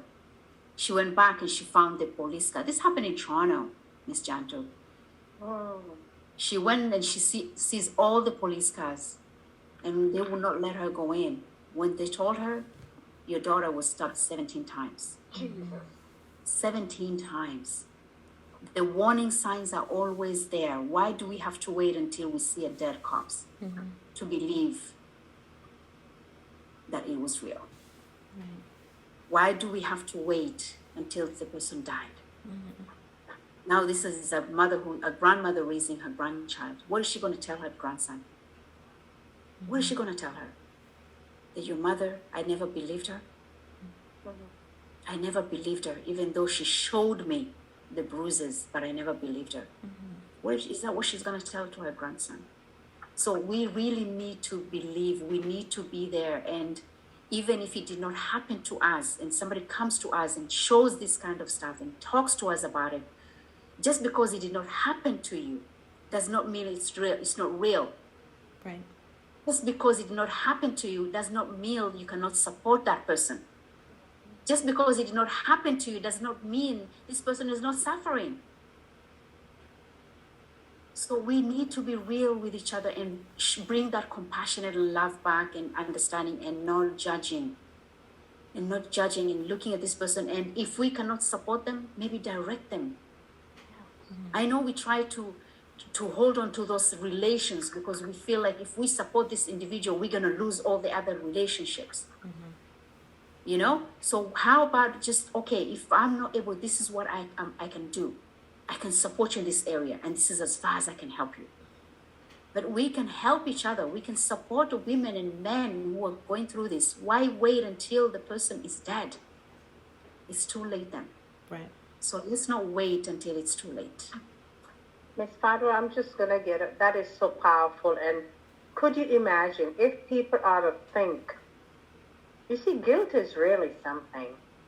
Could you imagine now how that mother felt? What we say about guilt in St. Vincent, I cannot say it on air, but guilt is really something. That's as much as I would say. But here is a powerful message from a gentleman, and he is in New York, Mr. Providence, and he says, very powerful discussion. We also have to call on lawmakers to legislate tougher penalties for offenders. This will surely help to alleviate abuse of every kind. Thank you, Mr. Providence. Thanks for your comment. TMA, go ahead, please. I completely agree with that. And I've never said to anyone, your abuser should just be thrown away and just rot in jail, forget him and just whatever. No, the person who is abusive needs help also. But the person who is abusive cannot get help if that person is not held accountable and responsible for his or her actions. So there needs to be some action behind it.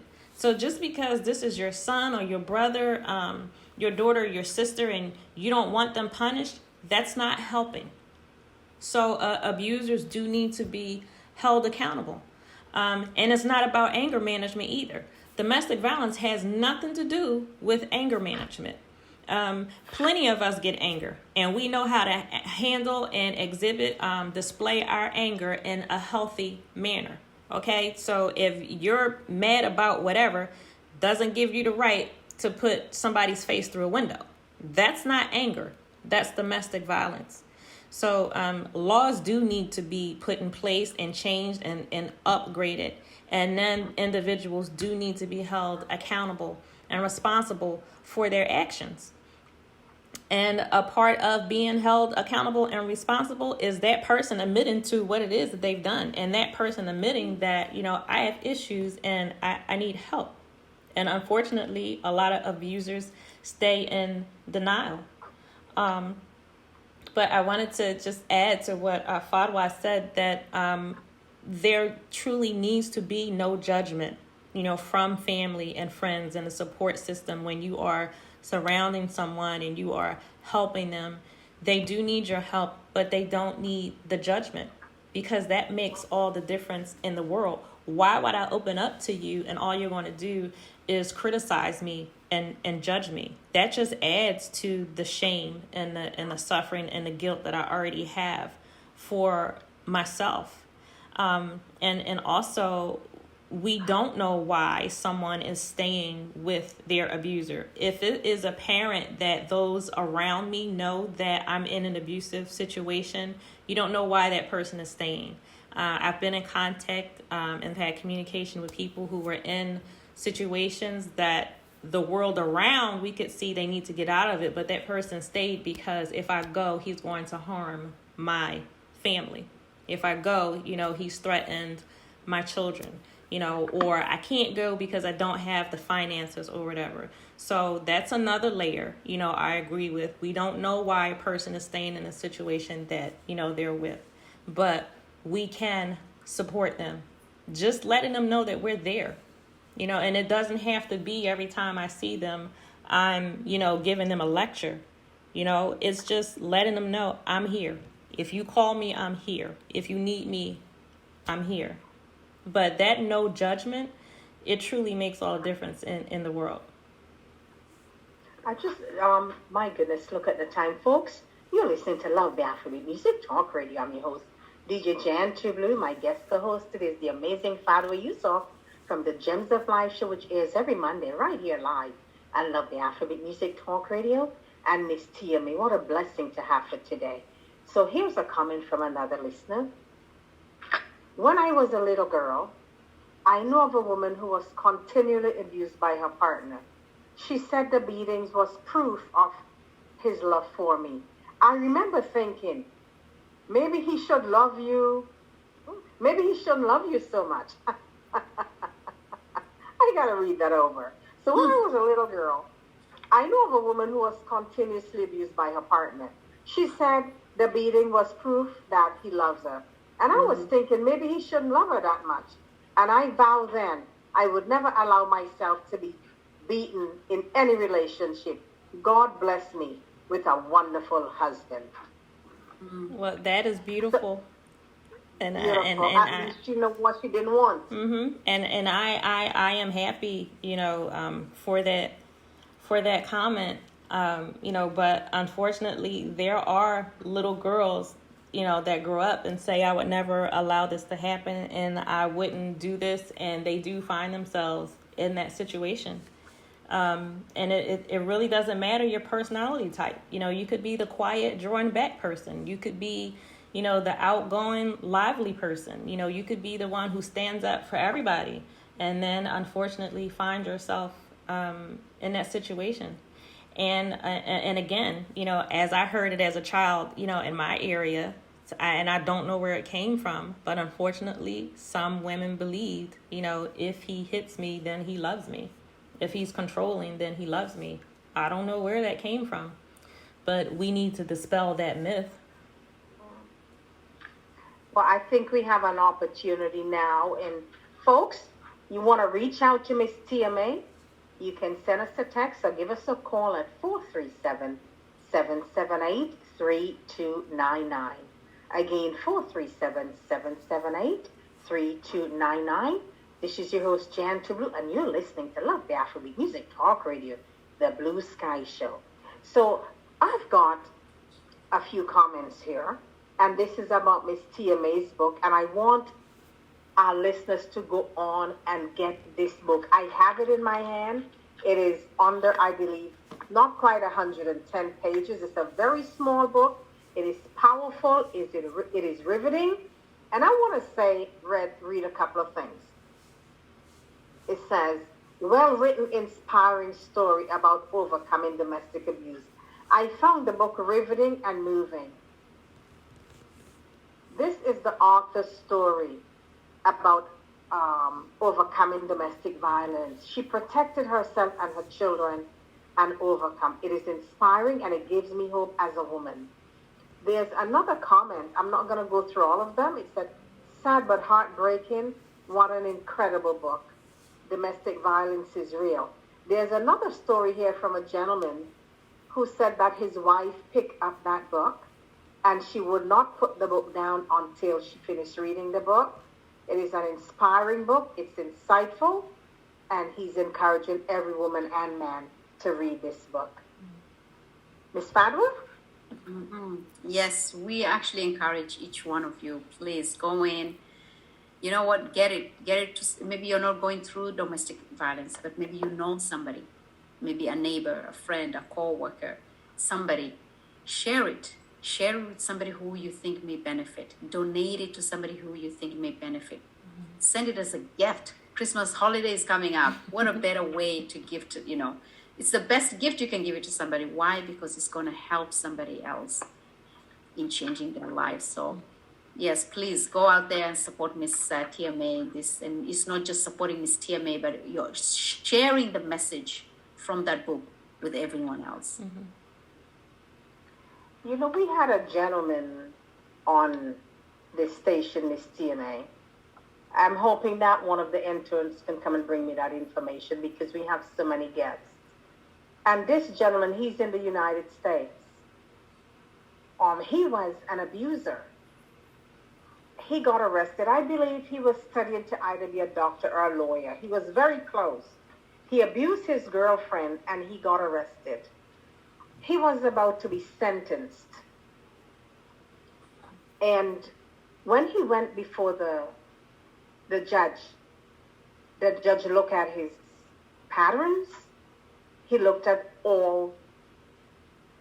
everything that he did against this woman, all the violence he committed, all the abuse. He looked at the pictures. He looked at the guy's whole file. And he said to his lawyer, this gentleman is NCR. And for the listeners that do not know what NCR is, in the legal term, it means not criminally responsible. I'm saying this story to say one thing. So what this judge did is that he decided to send this gentleman to rehab instead of sending him to prison. I believe that was one of the wisest decisions by any judge that I've read about. I'm saying that to say this gentleman now, he's in the United States. And I'll find that information before we close the show. He now forms different groups in different parts of the United States. He told us that he's going to be branching off in Canada and in other countries. So the way that you have AA, Alcoholics Anonymous and Gamblers Anonymous and all of that, he now has a group where he actually teaches men and women alike and talk to them about domestic violence. You see, if that judge had thrown him in jail, he wouldn't have been out there helping hundreds of people. So I believe you had alluded to something similar to that, Miss TMA. When men or women are abusing their partners, sometimes there's no excuse, absolutely none, but there is something behind there. And always putting them in prison is not the answer. Because now this gentleman, he came on this radio station and told our listener, I was the worst wife abuser. I end up in jail a couple of times, but he's lucky he didn't get sentenced. They sent him to rehab, and today he have an organization in the United States helping men and women in general that are abusers. Ms. Fado, go ahead, please. I'm so happy you're able to share that, actually. You know, this is an area I'm very passionate about, Ms. Jantu and Ms. TMA. Trauma. And I truly believe that judge was a trauma-informed judge. He understood the difference between trauma and criminal. And he was able to assist and help this man to be the way where he is today. You know, oftentimes, I'm not, like Ms. Jantu said, we're not making excuses for any abuse. But I know with anything that happens, there's always pain involved. There's always trauma involved. So for the judge to make that kind of a decision, I think he did the best thing he could have done to help this young man to be the best person he could be, to get the support that he needed. Because obviously, through the abuse, there was pain in that. And oftentimes, we don't know how to express this, what's happening, the pain and the trauma, and what do? We lash out. And we go out and we use that energy and we abuse people. We manipulate people. We take advantage of people. You know, instead of looking and having that awareness and understand what is happening, what is this deep-rooted trauma that I'm ignoring, that I have not resolved, that I need to pay attention to. And oftentimes the root cause of pain, the root cause of all this stuff that we see out there, you can go back to it, is trauma, and it's all leading back to childhood. Leading back to childhood trauma. I found the information. His name is A.W. Burgess. A.W. Burgess. And, you know, we've invited him to come back onto the show. Because when he came on, just like you now, Miss TMA, we can see our listeners from around the globe. They're just soaking this up like a sponge. When Mr. Burgess was here, it was powerful, where he would have said, I used to be an abuser. And now here I am making an impact. And if you go to his website, it says the family man and former domestic violence offender. And he's out there speaking to men and women alike about the damage and the havoc that an abuser wreak on others, on someone they profess to love. And he said, I've been there, I've done that, I used to be that man, but I'm no longer. So he is out there preaching this. And I salute you and I salute him. I am so grateful that you're able to come this evening and spend 2 hours with us. My goodness, Miss TMA, Miss Fadwa. Look at the time. The time is currently 8:54 p.m. And we've been here since 7 o'clock, and it seems as though we're just starting. There is so much to talk about. This is a topic that is so broad. We can never stop finish speaking about it. But Miss Fadwa, I'll let you speak and then I will. Go ahead, please, Miss Fadwa, as we close the show. Yeah, thank you for inviting me to co-host today here with you today. And thank you, Ms. TMA, for being here, sharing your journey and your story. It's very touching. It's something that I can relate to. I just want to say that your message has the power to make a difference in people's lives, to inspire and transform people's lives. So I salute you and thank you. I honor you for being here. I honor your courage and strength. And I honor your vulnerability to be out there. Not all women or men can go out there in public and be able to speak and share. So thank you for opening up your heart to us. I honor you for doing that. and all the best in your, in your endeavor, in your future endeavor. And I'm always here to support you. So anytime you can reach out to me, I just want to put it out there for you, okay? Thank you. Thank you so much.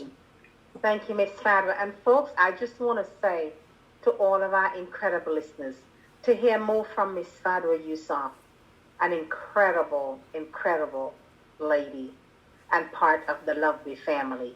Tune in this coming Monday at 7 p.m. I'm sure she have an incredible topic for us. So this coming Monday at 7 p.m., you'll hear more from Miss Fadwa Yusuf. And Miss TMA, what can I say? I honor you. I love you as a sister. And I believe that to end domestic violence, the abuser must change their mental health. Because I clearly believe, my opinion is, there has to be some sort of mental health issue. And not feeling good about yourself is a mental health issue. Yes. Let me just put it out there, Miss Timmy. And every person, and some listeners may disagree, but every person, you, I, Miss Fado, every person have some sort of mental health issue. We are not exempted. But I believe that if we all hold hands together and work together, people like yourself and people like Mr. Burgess that have been in the situation, I do believe we'll have a better tomorrow. And when we look at foundations here in Canada, like the Women's Foundation, we can make a change. And also, the Women's Foundation here in Toronto is having an event, I believe, the 28th of November. So I really hope and trust that people tune into the Women's Foundation. But Miss TMA, thank you so much for your time. Thank you for your bravery. Thank you for sharing. Thank you for all that you do for men and women alike that have gone through, that are going through what you've gone through. And in this life, I believe there are no mistakes. You had to go through what you went through so that you can come out and inspire and empower others. And for that, I salute you. Thank you. Thank you. If you want to let folks know how they can reach you, tell them where they can find your book on Amazon. Go ahead, please. Well, you can find my book, Suffering in Silence, on Amazon. To reach me personally, my email address is sufferinginsilencedv@gmail.com. I thank you again for this opportunity. And again, I encourage anyone who needs to please reach out to the Canadian Women's Foundation or the National Domestic Violence Hotline. Thank you so much. And I want to remind our listeners, well, let me thank our listeners for tuning in and spending their time with us. We appreciate you. And I want to remind you that tomorrow, right here on LuvBay Afrobeat Music Talk Radio, at 8 a.m., we've got Gospel Sunday with Pastor Ryan McCullough.